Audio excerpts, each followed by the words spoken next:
Welcome back to the kickoff. It's me and the lads. We're a little bit late after just a little thing at Wembley. Don't worry about it. It's fine. We are back, and it's Arsenal versus Manchester City, the draw. Jacob is here with us. He says he's ready to talk about it. We're going to get straight into the game. Arsenal didn't take the lead first. Man City did, Jacob. What were you going through as Haaland goes through on goals so easily? You guys were cut open really easily. Was that like the worst fears come to life immediately? PTSD flashbacks of the season before last. We went there season before last. I don't know if you remember, it was April time, end of April. It was the first year that we were challenging for the league, and De Bruyne just fucking slotted one straight away. I think that game finished 3-1 in the end. We had Rob Holding in defence getting spun for 90 minutes. And yeah, like your worst fears just wash over you. And it felt like City just doing City stuff. And all of the reaction after this game now, the amount of chat City players are doing, the way they're whining, bitching about us. Like, I think going into that game, they wanted to slap us down. Do you know what I mean? I think they'd seen too many good things in the media about Arsenal. They've been reading about our defence, and they wanted to come out and send a message. And the best thing that happened is after they scored their goal, we went, fuck this.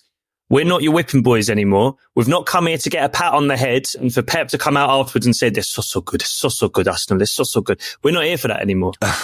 Like, and you saw that from the first whistle. First whistle, do you remember what happened?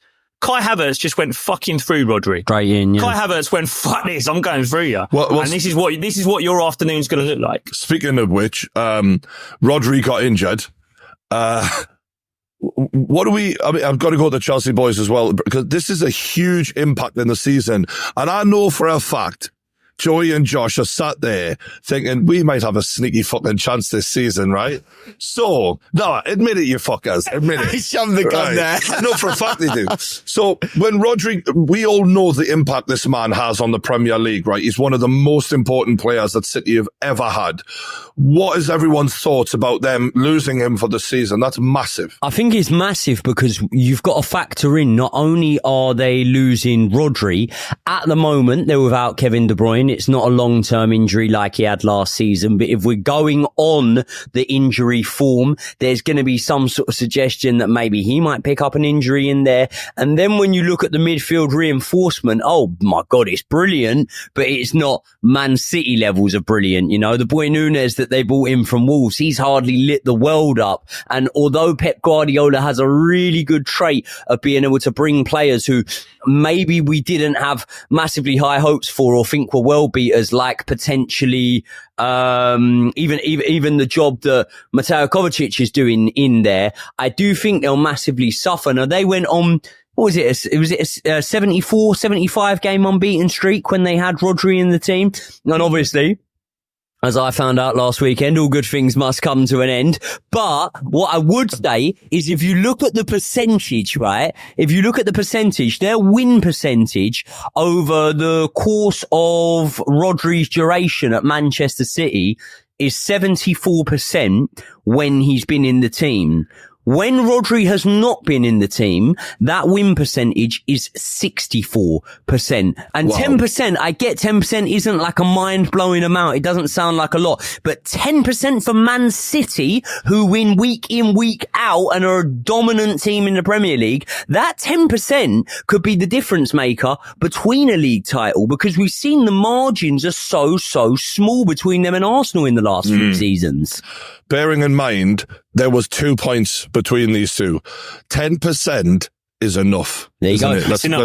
Let's be real, lads. Let's talk about this free kick that was taken too quickly. Josh, I'm going to go to you. You're a big believer in the rule book.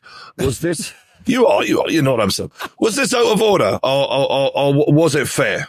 I am slightly concerned about the standard of refereeing generally, and I don't like to be that guy that gets on the backs of the referees, because I do think they generally have quite a difficult job, and I think we always slate the referees, and it's actually quite fun just to do it. But I do think Mike Oliver in this game, I think he did have kind of a stinker, and we'll go into various other decisions, but let's talk about this one in particular. You do have to, when the captain comes and speaks to you, there is a sort of a rule, not a sort of, a bit of etiquette there to say that the the captain has to be able to run back. And Walker was certainly not in his position. So I do think it's very harsh. He was complaining still to the referee when he was running backwards. And again, that's another one of those things that your manager gets sick of, because it's just like, just get into your position and play. And then obviously they score the goal. So yeah, to be honest with you, I did think it was harsh. That goal though, what a strike, mate. What were you thinking when that went in, Jacob? I wasn't thinking. I was running around my fucking kitchen, mate. I was running up and down Holloway Road. I was losing my mind. Bear in mind, this is a new signing on his debut at the Etihad to just slot that in the top corner. And by the way, the fucking Muppets I had on commentary, I had Danny Mills on my commentary talking about how that was a cross. There was no one in the box to cross it to.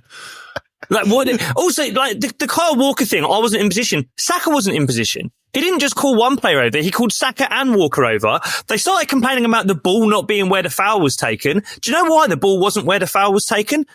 Because it was where Bernardo dragged it to. Bernardo picked up the ball after the foul and ran away with it. No yellow card there. No yellow card for Doku either. No yellow card for Szoboszlai last week when it was Michael Oliver refereeing that game as well. Good. Let the game go. I like it. Let the game flow. And all, like, for all Kyle Walker's bitching and whinging, do you know who's not whinging? Do you know who thought it was fair enough? Pep Guardiola. So if Pep's saying, no, we should have just played on, then Kyle Walker can shut up. What about the players surrounding the referee? There was a few moments in this game where it did make me feel like, fuck me, this is actually entertaining for a change. Like, this is developing into a really bitter rivalry. I'm excited for a change. But do we hate to see that, or do we not mind it, the surrounding the referee? We fucking love it. Exactly as you say, Brian. What have we wanted? This sterile shit that we've had with City in this league for years. City Pool, the little fucking bromance they had going on when they were competing for titles. Like, we're English football fans. We are English football fans. We are meat and potatoes, Brexit ball, English football fans. I want players around the referee. I want mad challenges. I want people being snide, kicking the ball away. Like, there's all this refereeing shit. It's like they misunderstand what the Premier League is supposed to be. The Premier League is supposed to be blood and thunder, madness. We still talk about Vieira and Roy Keane rivalry from over 20 years ago because we love it. Do you know one of my favourite games of football of the last 10 years? Battle of the Bridge, Chelsea versus Spurs. Yeah. Two teams I fucking hate. 2016, 8 years ago, I still talk about it. You know why? You want, like, ironically, we just went to that big fight, but some of these games in the past used to have a big fight feel to them. Like, I used to be genuinely, like, counting the hours down for games like this between the top two sides. That feels like a distant memory now because, as you say, the sterile nature of the Premier League for so long. And this really made me think, like, it's actually a throwback, this game, and I love that about it. What were you going to say, Josh? 45 minutes of that game was a throwback. Yeah. And I've seen so much Arsenal boring, Arsenal low block. Please do not blame Arsenal for that when the referee did that for no fucking reason, by the way. I know we're not talking about that incident yet. And I'll tell you why it needs to be a throwback though, right? Because when you look at these games now, with the margin of error that I spoke about, these are the games where the titles are decided, by the way. Because let's say last season, for example, right? Arsenal got a win over Manchester City. Congratulations. It took them nearly 10 years and 15 attempts in the Premier League, but they did manage to get a win over Manchester City. In the game that they drew, had you have gone on and won that game, and you know what? You had your chances to do so. Had you have gone on and won that game, you'd have finished level on points with Manchester City. Now, as I say, these margins of error are so small that when the top teams, when the Arsenal, Liverpool, Cities face each other, they need to avoid draws. They need to be taking points off one another, because what City do is City don't really lose games that they're not supposed to lose. So I think they lost 3 games last season, right? Arsenal lost 5 games last season. The season before that, when they ran City really close, they again lost more games and drew more games than Manchester City. So at this point in that game, as much as you can say, you know, like the referee ruined it for Arsenal a little bit and, you know, it's still a good point. It's always a good point. I very much would be happy to come away from a game against Manchester City with a point. I believe that the only way that Arsenal go and win this league is if they are taking maximum points off of Manchester City. Because the one thing I will say here, right, is, lads, I think we can all agree, when does City hit their best form? January. January, they hit their best form. So even when you go on from that, if you look at the last 10 games of this Premier League season, right, mate, in the last 10 games, City only face 3 teams that finished in the top 10 of the Premier League last season, and only one team they face finished inside the top 4. Looking at Jacob's face, as he's delivering the news. Jacob, stay with me here. Stay with me here, Jacob. In Arsenal's final 10 games, I know. They've got to play Man United away. They've got to play Chelsea, who are absolutely rampant in the league at the minute. You've got to play Liverpool away, and you've got to play Newcastle. Cheers, Joey. I was feeling good this morning. We'll move on to the goal, because Gabriel, he is becoming the Michael Jordan of the Premier League. This guy leaps and no one can get near him. And what was really cool on Match of the Day when Shearer was breaking it down, they do a side-by-side of how identical the setups are to get these goals, to show it isn't a fluke, to show that the runners, the blockers, everything is so tactically nailed down that, I mean, what do you make of that, Josh? Just to see the process that they have managed to get in place to make this so guaranteed goals out of this.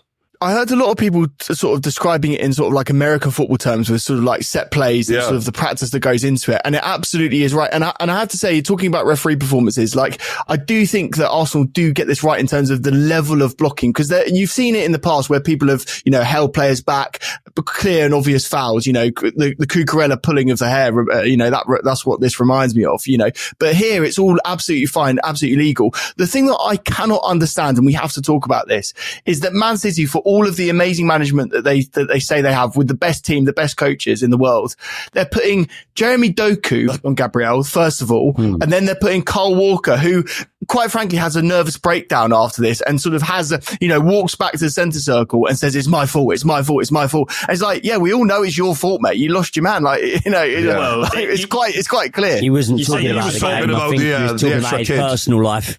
Yeah, he was. I think the way that City and a lot of teams do this, the way City try and defend those set pieces, it's a mixture of zonal and man marking, right? Yeah. So they've got players like Walker and Doku, as you mentioned, with the corner that we took 10 minutes prior to that, where Gabriel gets a free header again. They use those players to kind of block the runners, and then they've got 4 or 5 players around the 6-yard box who are there to try and head the ball away.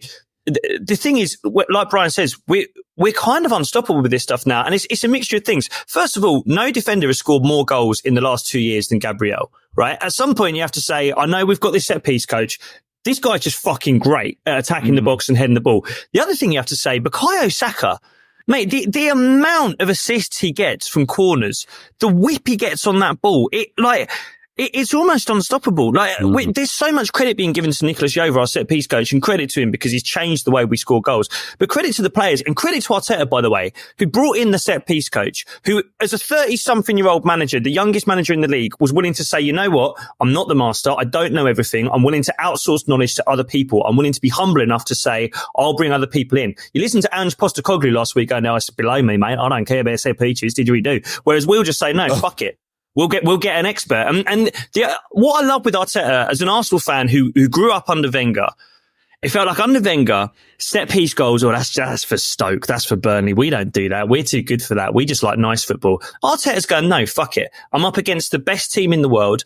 I will not leave any stone uncovered in my search to get the extra goals, the extra points that are going to bring us our first league title in 20 years. So you're talking about the offensive side of set pieces there. What did you think about your defending with set pieces? Because that looked like something off the training ground, the goal that Manchester City equalised with at the end, and to be able to have a man go to the ball without anyone on him in the 93rd minute. I was gutted, mate, but I think I watch it back. Our players have done 3 away games in 7 days. They've done Atalanta. They've done a North London derby, which is physically exhausting. If I was going to be a prick about these things, I could say that was scored in the 99th minute of the game, and there was no reason for that amount of stoppage time to be given. Was that what was the 99th? It was the 99th. Yeah, it was 98 and something, and he hadn't announced that amount of extra time. But look, I'm not going to get into the weeds of that. Someone should Bit have of gone out time and wasting stopped on your Grealish. part, Jacob. Bit of time wasting on your part probably adds to that, to be honest. If we're being honest. Well, I'll be honest with you. So someone on Twitter said that. Someone on Twitter said Arsenal were wasting time. Opta came out. The ball was in play in the second half for 35 minutes. That's longer than any other 45 minutes of football. I don't think people on Twitter would lie. Opta doesn't. Listen, statistics don't give a shit about people's narrative. The ball was in play for longer in that second half than any other half of football this season. So it's bollocks the time. How do you feel about this? So basically, for everyone's context here, the PGMOL have had some complaints recently about the dark arts in which Arsenal have employed in the last season or so. How do you feel about that complaint? Apparently several Premier League teams have complained about it. Has a Premier League winning team ever won without dark arts? Yeah, exactly. Yeah, thank you. I mean, you're Chelsea supporters. You created half the fucking dark arts, didn't you? There you go. You want to talk about our dirty tactics? I can give you 115 dirty tactics that City have employed in the last few years. And now, a word from our sponsors. If you want to improve your nutrition, your workouts, your sleep, or your stress management, I need to tell you about Lumen. You see, this little thing is the world's first handheld metabolic coach. I know, it's mental what they can make these days. So how it works is I wake up in the morning, I breathe into this little device, and it gives me an immediate reading of whether I'm burning fats or carbs. Then the Lumen will give me a personalized nutrition plan for that day based on my measurements. And the reason it's so good is it completely understands how your personal metabolism is working. It's not a one-size-fits-all approach. And make no mistake about it, your metabolism is at the center of everything you do. Whether it be weight management, energy levels, fitness, sleep, your metabolism is connected to all of that. And when it comes to your pre- and post-workout fueling, Lumen's recommendations are there to help you add your muscle mass on, if that's what your goal is, your performance and your recovery. So you inhale for 4 seconds, hold your breath for 10 seconds, and then exhale for 6 seconds, and then you get your results, just like this. So as you can see here, as quick as that, we've got a full nutrition plan just from a breath. I mean, that does make life easy. And if you don't want to fall into the trap of putting in all that hard work in the gym, but not getting the results because you're missing important information, then Lumen could be a complete game changer for you. And if you do want to go to the next level, you can click the link in the description below and go to lumen.me/true, and you'll get 15% off your Lumen. And thanks to them for sponsoring this episode, but for now, enjoy the video. The young lad for Arsenal was actually on the bench, was booked because allegedly he said something about wasting time to the was it one of the Arsenal players? Is that right? I think, yeah, well, it was Lewis Skelly. Yeah, it was mouthing off. I mean, yellow card before a professional debut. Fucking legend. Yeah. Okay, we'll move on to the actual sending off of Trossard. What's the crack there? Because the first one, he was pulling him, yellow card. It seemed needless given the position of the pitch that Manchester City were in at the time. Then he puts the challenge in, kicks the ball away. What do you lads make of that? Can I actually start with the Chelsea lads? Because impartiality here, what do you make of it? Go on, I'll let you go with this one. Was it sending off? So I think the reason why it was a sending off isn't actually the act that he kicks it away by itself. I think you've got to look at the entire incident. For me, it was the fact that there was a foul in which he was on a yellow card. The foul was not a yellow card, but very close to a yellow card. And then there was an element after that, which is petulant. But the thing is, and this is why I do sympathize with Arsenal fans, and God, I don't usually do this very often, but I understand that, you know, that isn't the way that the rules are written. And so this is what I was saying earlier on about Michael Oliver and the weird decisions that were going throughout this game, a game that has so much importance and a referee that's meant to be one of the best referees in the world. And I just, honestly, I don't see that with English referees in general at the moment, but you do have to say it shouldn't add up to those sort of things. But saying that, the letter of the law is if you kick the ball away, you know, you're going to get that yellow card. And if it's a second yellow, you get sent off. I got a question, because for me, the timing of how far after what you do, so he puts the shoulder charge in and then he puts it away quite quickly after. You've got to give time for the referee's whistle to have been blown to have a little bit of time between that and then kick it away for it to be clear as day that he hasn't heard. We've seen players not have heard things, or they're in the moment, they're reacting. They're full of, you know, adrenaline and a lot of crowd noise. there has to be a little more time between the whistle being blown for me and the ball being kicked away to be like, oh yeah, that was definitely petulance, or, you know, he wasn't going to do that anyway. And you know, when we speak about injustice here, right? Yeah. When we speak about injustice, look, I don't feel it. I'm not an Arsenal fan. I haven't got a horse in the race, but I can completely sympathise because the context is we're coming off the back of the Declan Rice one, right? I thought that was really, really harsh. I thought it was really, really harsh for Declan Rice to be sent off there. But when we speak about this specific fixture, I remember we watched it last year. I'm pretty sure we watched it round the kickoff table. And I want to put my neck on the line. Was it Kovacic? Was it Kovacic last year? Don't you remember? There was a very, very similar situation. He didn't get sent off in that match. And then I remember they went to Howard Webb, and Howard Webb was basically saying that Michael Oliver didn't want to have a negative impact on the game by sending Kovacic off. Yeah. And it's like, no consistency. look, I know that the rules are changing so often that even the referee committee and whatnot can't keep up with them itself. But it's not about having a positive impact. It's not about having a negative impact. It is about playing by the letter of the law. So exactly sorry, Joey, that can I just interrupt me? Because that brings me on to a point of, you know, Newcastle have had issues earlier this season with sendings off. And a lot of these referees, as you've just perfectly said, operate between common sense and the letter of the law, and all of them are flipping between it, even sometimes within the game. So, you know, whatever mood they're in, whatever vibe they're feeling, if a player said something to them, whatever. And what we really need to do is just be the letter of the law, but change the fucking rules. Like, in a game like this, for me, I never want to see a great game like this ruined and one team put to a significant disadvantage unless it's something serious, like dangerous tackling, for example, something where it's a deliberate, really nasty challenge. Come on, man, a little bit of petulance. Of course there's petulance. Everyone's emotional. Haaland was being a prick. Everyone was being a prick.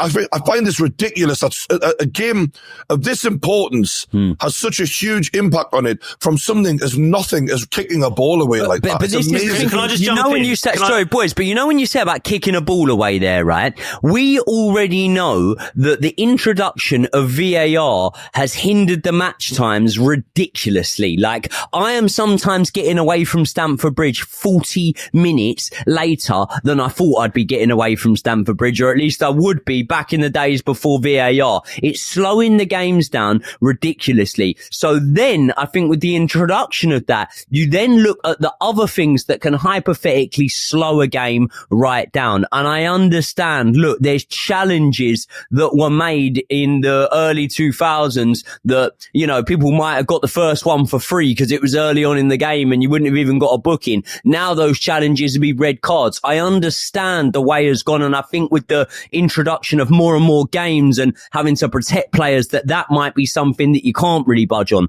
But things like things like kicking the ball away, such as you put it, Brian, petulant things, you just have to think, mate, come on, where's the common sense? It's a physical sport.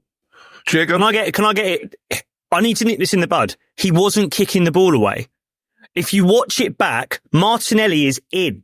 He's not trying to kick the ball away. Kyle Walker's gone forward. Martinelli's in front of the halfway line. He's trying to feed Martinelli. That point of the game, go back and watch it. We weren't trying to waste time. We were closer to scoring than they were. We had them on the fucking ropes. We didn't want the halftime whistle. We weren't trying to it wasn't petulance. And John Cross in the mirror has come out and said this. The Trossard said in the dressing room, A, I didn't hear the whistle, and B, I wasn't trying to kick the ball away. I was trying to find Martinelli. The whole thing is just so fucking, like Brian hits the nail on the head there. This is Super Sunday. This is top versus second. This is 1 billion people worldwide watching the Premier League. And I'll say it as an Arsenal fan, the last few times these teams have met each other, it's been shit. People like me sit on Twitter going, it was a chess match, it was tactical. It was fucking boring. It was like watching paint dry. This was everything we want. This was fire. When's the last time you remember a team going 1-0 down at the Etihad and not rolling over and having their tummies tickled and coming back and scoring 2 goals in the space of half an hour? This was everything we want. This should have been set up for one of the best second halves we've watched in years. And a referee ruins it. And let me just quickly say now, He had an out. He had a really easy out. He could have blown his whistle. The City players would have got around him. They might have appealed for a yellow card. You know what he could have done? He could have looked at his watch. It was 46. He could have gone into the dressing room. He could have said to Trossard, fucking calm down. He could have said to the City players, calm down. We go into the dressing room and we come out and we have the best 45 minutes you could see. You know, no one would. And I'm going to say now, by the way, he didn't card Szoboszlai last week for Liverpool when he kicked the ball away. I don't want him to. He didn't card Doku. I don't want him to. This game was good because every single player on that pitch was just fucking going for it. They weren't thinking, they were just acting. They were doing what they've done for 15 years in professional football. Trossard has been a professional footballer for 15 years, and for 15 years, the right thing to do in that situation is to find your winger who's in on goal. What he wasn't doing was thinking about rules that created 6 weeks ago that no one asked for. And I want footballers in every game, not just Arsenal games, I want every footballer in the Premier League playing on instinct, playing at 100 miles an hour and giving us a spectacle. I don't want players slowing down the game to think about rules that these fucking idiots created 6 weeks ago that no one cares about. And it's funny, right? Because you spoke there about the gravity of the game, right? And we did a little boxing show the other day. 97 odd thousand. Yeah, not a big deal. 97 odd thousand people in the arena. 98, mate. I must correct you. 98. 98,000 people. But listen, we're not going to go on about it. But what I would say is, I remember Brian on the night basically saying when Anthony Joshua was getting dropped, right? And he was saying this needs to end basically with one man or another splattered on the canvas, because the occasion of this, there can't be any soft refereeing. You need to understand and contextualize the occasion of what you're playing there. So exactly what you're saying there, Jacob, in terms of this isn't Arsenal against Southampton. No offense to Southampton. This is a clash that, albeit early in the season, is going to have a monumental effect on where the title lands in May next year. And in those sort of games, I truly do believe that you need to have a referee who understands that, right, we're not going to give a foul for every single opportunity here. And we're going to try and let the game go on as much as possible. And I do feel like the referees nowadays, they're just wanting to take centre stage too much. Exactly, mate. Exactly that. And it's the problem we've given Howard Webb a fucking sorry, Brian, I know you want to get in, but I'm raging. Sorry. Just to move on, right? Because we do have to talk about the final goal. You've already described the defending. We've seen what Arsenal have been going through, 3 away games in the space of a week. It's ridiculous. You're down to 10 men. You're defending against the greatest team in football. Emotionally, Jacob, when that final goal went in, what was that like for you, pal? It felt like we'd lost 5-0. And the mad thing is, before this game, honestly, no Odegaard going into it. You would have taken a draw. I'd bite your hand off. You did lose 5-0 at the Etihad 2 seasons ago, didn't you? I don't know. I can't remember. Yeah, sorry. Brainstorm. Okay. Haaland. Full time, Erling Haaland. He's going off. Now, on the one hand, I kind of like that he's being a prick, and I love that it made it feel more real. The rivalry, the aggression, the anger. But he was acting like a prick. So, what do you lot make of that? I love it. I got to be honest, I love it. I can't sit here as an Arsenal fan and watch Ben White shithouse people week in, week out and go, oh, it's funny, Ben White. And then when someone else do it, complain. This is what we want. I want a rivalry. I want what it used to be where it was United against us and Neville didn't dare look around in the tunnel because Vieira looked like he wanted to fucking strangle him. Like, we play them 1st of September at the Emirates. You are all sticking that in your calendar right now. Because that's fucking box office. The way this has been set up now. You mean, you said 1st of September? You mean 1st of... Sorry, 1st of February. 1st of February. Can I ask you, Jacob, and there's been a bit of speculation online about this, because obviously Arsenal have been pushing Man City, but this is the first time we've seen City look genuinely rattled, is the word that's been used. Like, City validated Arsenal in this game as their equal, in my opinion. They really were like, we're actually a bit scared of you now. And I felt like this was the first time where I've seen City in a long time treat a team with that level of fear and right, you are actually on our level here. Did that come across to you? 100%. And I think what it is now, and I think this is the subtle difference between Arteta and Pep, because we've all done this thing of thinking that Arteta is just Pep 2.0. And in many ways he is. There's a lot of tactical similarities. The thing where he's gone a bit different, Arteta, is we're a very physical team. And I think you saw that on the day. I think you saw on the day, the reason they're getting rattled is because Savinho gets pushed around by Calafiori. It's because in the middle of the pitch, we've got Rice and Havertz battering Bernardo Silva.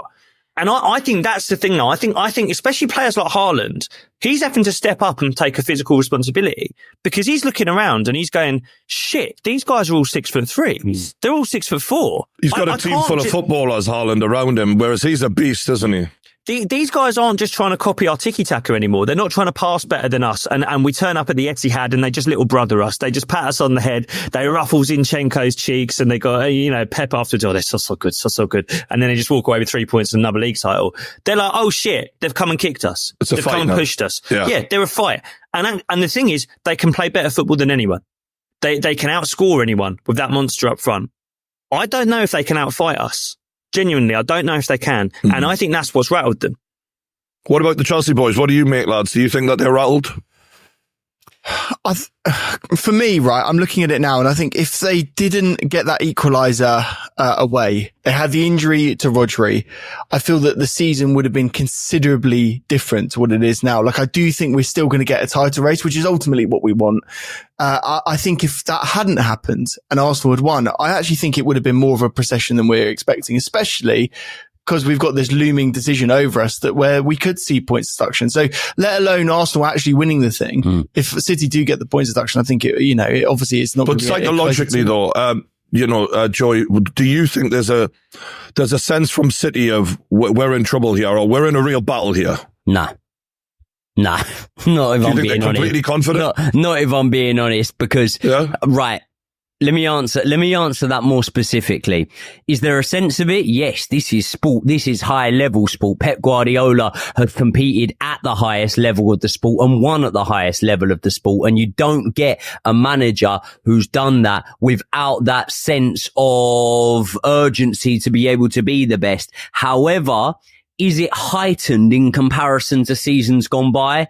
No, I wouldn't say it is. You look at Erling Haaland, right, for example, his first season in the Premier League absolutely lit it up, was phenomenal. Then you look at his second season, still phenomenal, maybe didn't hit the highest of heights that he did, but still by a landslide, top goal scorer and whatnot. Now look at him this season. Look at the way he has started this season. He didn't go to any international tournaments over the summer. He's come back in. Now we all know Erling Haaland scores goals, but have a look at the goals he's scoring this season. Was it the match against West Ham, was it? When he scored the hat-trick? I mean, he's scored about 10 hat-tricks already this season, but have a look at the types of goals he's scoring this season. So when Erling Haaland first came into that Manchester City team, I think that albeit a brilliant Man City team, it's not going to be as hard as maybe another team, but there had to be somewhat of a rebuild and a readjustment process to all of a sudden you've gone from changing, or playing, I should say, with an interchangeable front line, everyone's getting the goals, getting the assists, to all of a sudden you've got a target man in there that you've got to go with. And then in the next season, you saw Alvarez playing off the back of him.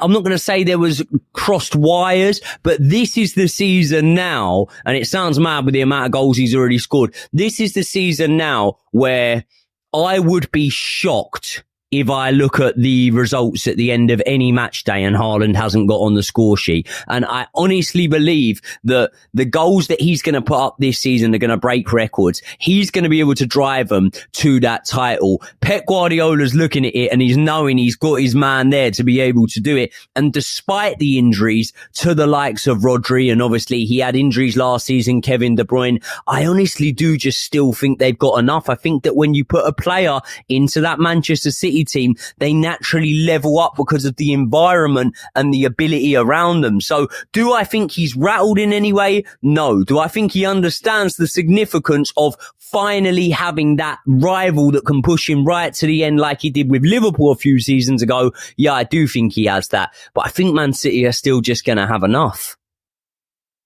Well, for me though, to go back on that though, like I do think they're conceding a lot more goals than they were. Like if you look at the teams that they're conceding goals to this season so far, they conceded to Ipswich, West Ham, Brentford at home. They've just obviously conceded 2 to Arsenal, which is probably the toughest game they're going to get this season. They couldn't score against Inter. They conceded in the Community Shield against Man United, who we're seeing right now floundering in mid-table. And that's with Rodri.